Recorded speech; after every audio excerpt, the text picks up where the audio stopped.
Hello everyone and welcome back to my channel Legally HR. So आज हम एक बहुत ही इंपॉर्टेंट टॉपिक पढ़ने वाले हैं, contempt of courts act 1971। Subject जो हमारा चल रहा है दैट इज़ प्रोफेशनल एथिक्स। सो ये एलएलबी स्टूडेंट्स के लिए काफ़ी बेनिफिशियल है। ओके, आपको बैकग्राउंड नॉइज़ आएगी, उसे आप इग्नोर कीजिएगा और नोट्स और पढ़ाई पे फोकस कीजिएगा। चलिए शुरू करते हैं। A 274th Law Commission came in which it was nicely clarified that power to punish given to Supreme Court and High Court is given in Constitution. Okay. Article 129 Supreme Court is called the Court of Records and in Article 215 High Courts are called as Court of Records. ये आपको बहुत ही ध्यान से याद रखना है, ये important चीज़ है। This 274th Law Commission also stated that Contempt of Courts Act 1971 is such a statute that shows way when and how Supreme Court and High Court can punish for contempt. Section 14 of Contempt of Court Act 1971 power देता है high court को और supreme court को कि वो punish कर सकते हैं in case of their own contempt. Section 15 जो है वो कहता है कि सिर्फ सुप्रीम कोर्ट और हाई कोर्ट को पावर है कि वो पनिश करे किसी भी पर्सन को या ऑर्गेनाइजेशन को if there is any contempt any other court like tribunal, district court, etc. Motion will be sent to the high court by advocate general. Definition 2 subsection 1 देखते हैं contempt of court क्या होता है। Civil contempt या criminal contempt. Contempt of court दोनों हो सकता है, सिविल भी हो सकता है या फिर criminal as per section 2 subsection A. याद रखना है आपको। सेक्शन 2 सबसेक्शन बी डिफाइन करता है सिविल कॉन्टेम्प्ट को कि wilful disobedience to any judgment, decree, direction, order, writ or other process of a court or wilful breach of any undertaking given to the court. अपना कुछ conditions होती हैं जो constitute करके सिविल अटेम्प्ट होता है, आइए वो देखते हैं। 3 कंडीशंस हैं। Order given by court should be valid, जो ऑर्डर कोर्ट ने दिया वो वैलिड होना चाहिए। दूसरी condition, contempt should be deliberate, wilful, can be punish. उसी को पनिश कर पाएंगे जो डेलिबरेटली हुआ है, जानबूझ के हुआ है ना। विलफुल ब्रीच ऑफ अंडरटेकिंग होना चाहिए। अब सेक्शन 2 सबसेक्शन सी है, वो डिफाइन करता है क्रिमिनल कंटेम्प्ट को। ये मैंने कंटेंट लिखा है, it is contempt. Okay, the publication whether by words spoken or written or by signs or by visible representations or otherwise of any matter or the doing of any other act whatsoever which scandalizes or tends to scandalize or lowers or tend to lower the authority of any court, prejudice or interferes or tend to interfere with the due course of any judicial proceedings, or interferes or tend to interfere with or obstruct or tend to obstruct the administration of justice any other manner. ये बहुत important definitions हैं, कई बार exam में आ जाती है। जैसे कि मैंने आपको बताया था कि केसेस लिखना इंपॉर्टेंट होते हैं हर क्वेश्चन में, तो आप देख लीजिए यहाँ पर 2 केस है। Arundhati Roy spoke some words due to which the supreme court clearly said Article 19 subsection 1 subsection A gives freedom of speech, but you need to use this right in such a manner that it does not scandalize or lower the court authority. Fair criticism is okay. तो ये यहाँ पर judgement था। विजय Kurle case 2019, it was held by Supreme Court that you cannot say that this judge gave this judgment due to this or that benefit. No litigant has right to question the integrity of judge because where dignity, integrity and ability of judge is questioned, it is an attack on institution. बहुत important चीज़ कही है इस case में। अब देख लेते हैं कि अगर कंटेम्प्ट ऑफ कोर्ट हुआ है तो पनिशमेंट क्या होता है और पनिशमेंट कौन से सेक्शन में देके रखा है, सेक्शन 12 में। Section 12 deals with the quantum of punishment for contempt of court. कितना पनिशमेंट मिलेगा इस बारे में बात करता है। The contempt of court will be punished with simple imprisonment for a term which can be extended to 6 months or fine up to 2,000 या फिर both, दोनों।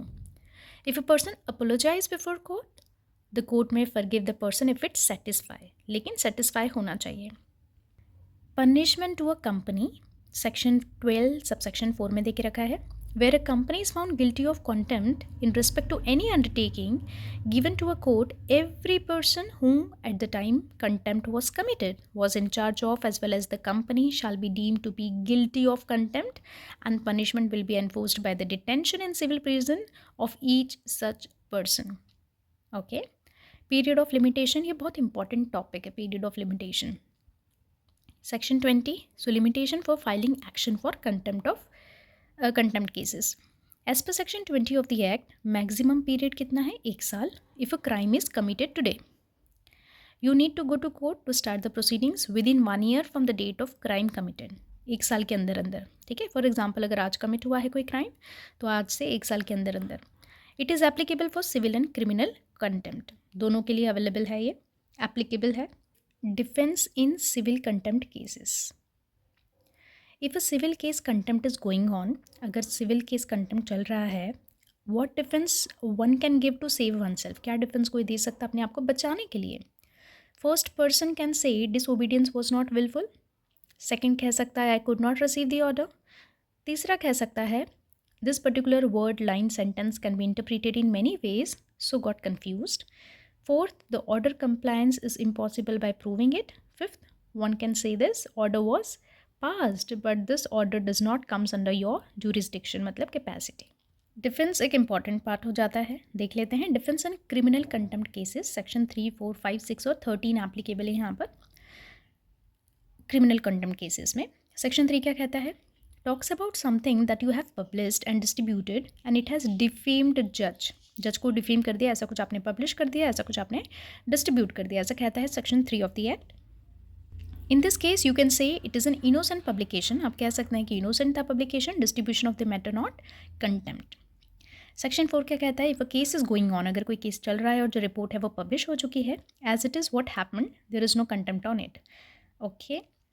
सेक्शन 5 क्या कहता है? Fair criticism of judicial act is no contempt. Section 6 कहता है if a complain is made to a higher court good faith में against a जज ऑफ लोअर कोर्ट, तो वो कंटेम्प्ट नहीं माना जाता है. Okay. If a complain is made to a higher court in good faith against a जज of lower court is no contempt. Okay. Section 13 कहता है if contempt is not that substantial in nature no punishment for such contempt. मतलब एक चीज़ तो कहता है section 13 कि substantial nature का होना चाहिए कंटेम्प्ट, नहीं तो पनिशमेंट नहीं होगा. ओके. अगर सब्सटेंशियल नेचर का नहीं हुआ. रेमेडी क्या है against the order of punishment? हमने देखा था अपोलॉजी सेक्शन 12 और अपील सेक्शन 19 सबसेक्शन 1 में हो सकता है, ये 2 रेमेडीज अवेलेबल है. Apology, if you have been declared as contemner, then you can apologize before court and ask for forgiveness. Upon satisfaction, the court will waive off the punishment. Okay, ये section 12 कहता है. Appeal कर सकते हैं, ये remedy available है दूसरी section 19 subsection 1 के तहत. It is a matter of right that is an appeal. Appeal क्या हुआ? मैटर ऑफ राइट है. If High Court single bench judge has given punishment, so it will go to the division bench of High Court. If division of bench of High Court has given punishment, so it will go to the Supreme Court. Okay. Conclusion पे आ जाते हैं. ब्रह्म Prakash Sharma case 1953. So this is not conclusion, this is a case. Okay. UP state का है. In this case, it was held that 2 judicial officers of lower court were incompetent. Supreme Court held that if you have doubt on competency, you can say it will not be considered as contempt. Vijay Kurle case 2019 हमने देखा था last time that one cannot attack person judge. So in the above 2 cases, we have seen that one cannot personally attack on judge. Secondly, if officer is found incompetent, it will not be considered as contempt. Therefore, there is persistent demand to revisit the law and to make it more balanced and objective. Okay? अब जब इस तरह से explain करेंगे ना तो you will score good marks. Object of the Act contempt court act 1971 के objectives क्या हैं इसको एक्सप्लेन कर लेना है. यहाँ पर सिर्फ पॉइंटर्स है. To maintain the dignity of the court, to maintain the dignity of lower court and to maintain the order in the system and society and to avoid the personal revenge. Case देख लेते हैं. Prashant Bhushan contempt of court case है. Supreme Court का क्या verdict रहा यहाँ पर? Supreme Court asked Prashant Bhushan to pay a fine of ₹1 for his 2 tweets and deposit it to Supreme Court within 15 September. By 15 September. In case Prashant Bhushan fails to deposit it, he will be punished with 3 months imprisonment and will be restricted from advocate practice for 3 years. Okay? Case की history क्या थी कि जो प्रशांत भूषण जी थे उन्होंने कुछ 2 tweet post किए थे. एक सुप्रीम कोर्ट के अगेंस्ट में किया था जो जून 27, 2020 में किया था और दूसरा किया था उन्होंने CGI के खिलाफ जून 29, 2020. और 9 जुलाई Mahak Maheshwari an advocate filed a petition before supreme court. क्या सीख कर रहे थे वो? Proceedings of contempt of court against Bhushan ji for 2 tweets. On basis of this petition क्या हुआ? The court on its own suo motu started proceeding and took the cognizance of the matter and issue a notice on same day to Bhushan ji, asking him to visit on 22nd July for the hearing. Okay. Hearings in court. The 3-man judge during hearing said that we can show the leniency towards you. Like प्रशांत जी को कहा उन्होंने कि हम लीनेंसी तो दिखा सकते हैं आपके टूवर्ड्स में, बट आपको एक्सेप्ट करना पड़ेगा कि आपसे गलती हुई है, अपोलॉजी करनी पड़ेगी और रिकन्सिडर करना पड़ेगा अपने स्टेटमेंट को. ओके. बट प्रशांत जी ने कहा कि वो अपोलॉजी नहीं दे सकते हैं क्योंकि जो भी उन्होंने कहा उन्होंने गुड फेथ में कहा था, बोनाफाइड बिलीव्स में कहा था, और अगर मैं अपोलॉजी देता हूँ ऐसा प्रशांत जी ने कहा था तो वो मेरे वो इनसिंसियर हो जाएगी क्योंकि उन्होंने गुड फेथ में कहा था जो भी कहा था. फर्दर फिर उन्होंने कहा कि जो कंस्ट्रक्टिव क्रिटिसिज्म है वो राइट होता है एक सिटीज़न का. तो सुप्रीम कोर्ट जो है हमारी गार्जियन है कॉन्स्टिट्यूशन की, और अगर गवर्नमेंट कुछ ऐसा करती है गलत तो सुप्रीम कोर्ट प्रिजर्व करेगी हमारे राइट्स को as a custodian. If supreme court is drifting away and if I have criticise, यहाँ आई का मतलब है प्रशांत जी जो इस केस में है. Okay. If supreme court is drifting away and if Prashant B have criticised it, Prashant B have not done anything wrong. Prashant said, I have freedom of speech and expression and it not amount to contempt. If still अगर supreme court लगता है I Prashant is wrong, it can punish me. Request by Attorney General of India. ये कब request कर सकते हैं? After hearing प्रशांत B, हुआ क्या? सुप्रीम कोर्ट ने कहा कि आप गिल्टी हैं for attempt of contempt, and again supreme court ने एक चांस दिया प्रशांत जी को to offer an apology. Still उन्होंने कोई अपॉलॉजी नहीं दी. सो फाइनली सुप्रीम कोर्ट ने पनिश किया भूषण जी को 1 रुपये फाइन से. ओके.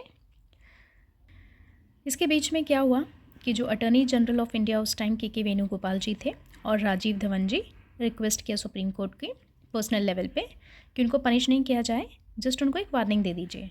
सो राजीव धवन जी ने भी कहा कि अगर आप उनको पनिश करेंगे तो वो एक मार्टियर हो जाएगा. सो भूषण जी ने कहा paying fine does not mean accepting the verdict. He filed a writ petition. Okay. So इन्होंने क्या किया? एक रिट पिटिशन को फाइल किया.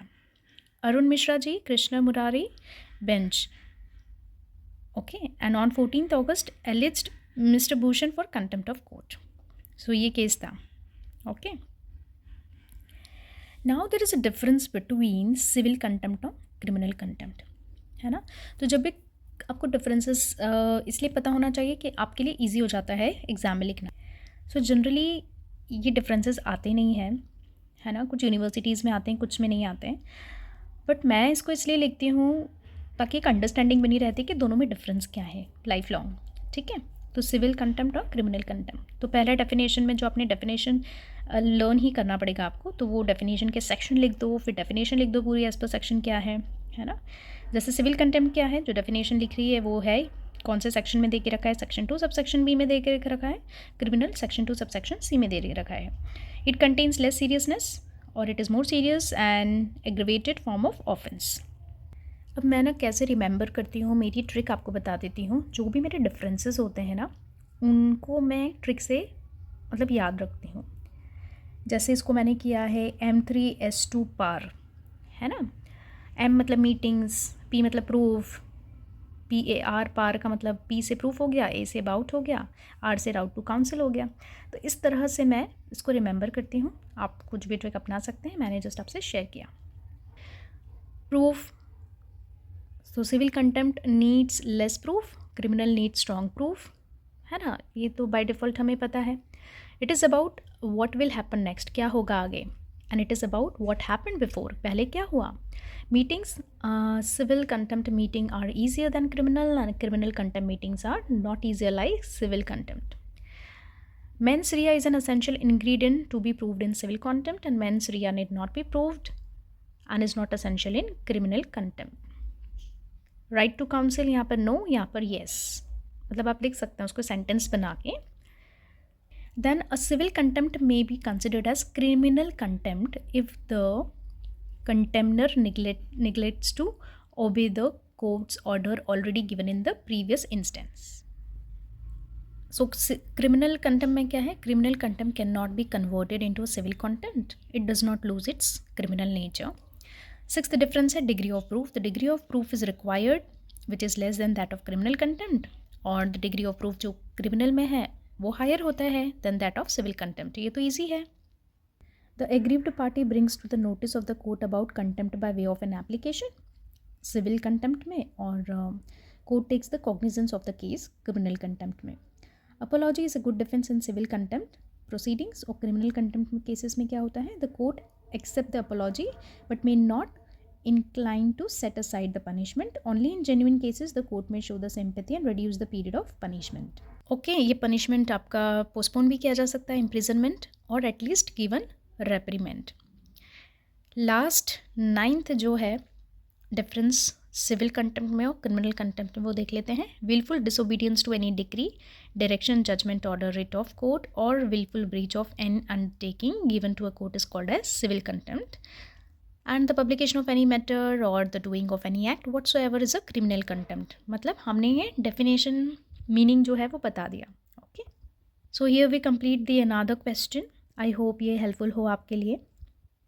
ओके, अगर ये आपको समझ आता है तो वेल एंड गुड. अगर कुछ समझ नहीं आता है सो प्लीज़ मुझे कमेंट कीजिएगा. लेट मी नो मैं कैसे आपकी मदद कर सकती हूँ, और कुछ समझ नहीं आया हो. And please like, share and subscribe so that it reaches to more people जिसको इन चीज़ों की ज़रूरत है. Thank you so much.